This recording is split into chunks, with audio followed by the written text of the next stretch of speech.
In the late 1800s, a trip on Mount Tom's inclined railroad gave visitors access to some spectacular views.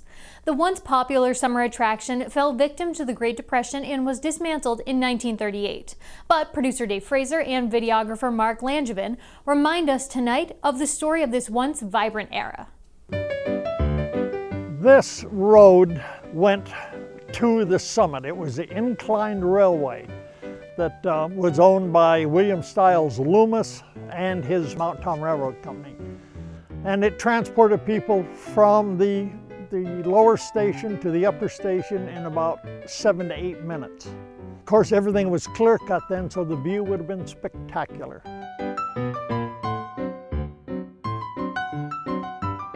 That's the way you went out in those days. You went out dressed to the nine, whether it be male or female. You wore the wool suit and the wool dress, and it had to be uncomfortable, but they all did it. It was just the way you went out. It was about a mile in distance.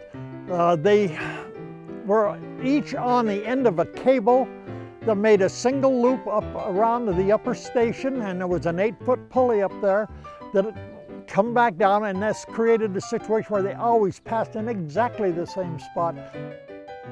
And people would take their picnics up there.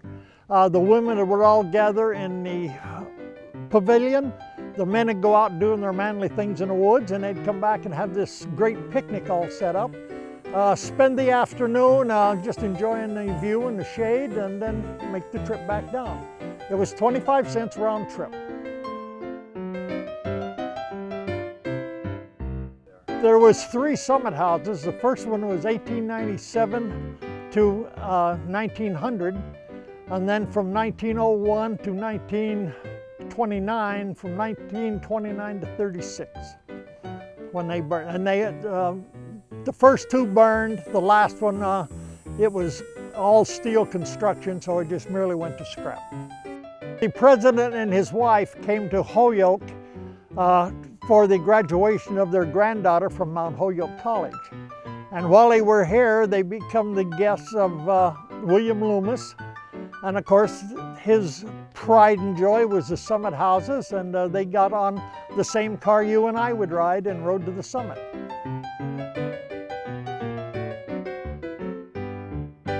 We are at the summit now of Mount Tom, where the first, second, and third summit houses once stood.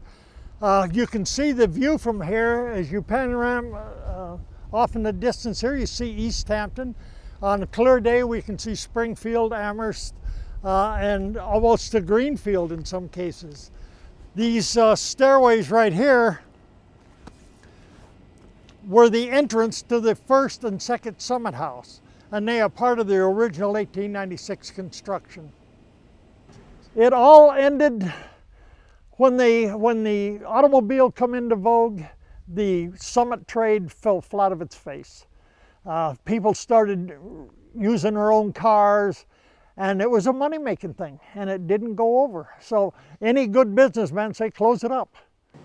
Its use today is for a service road to the towers or the antennas farm on the summit. It's mind-boggling to think that you can take a wilderness like this and turn it into a functional thing like the inclined railway was. And like I said, there was thousands of railroad ties, thousands of feet of track. It was a big endeavor in the days it was built.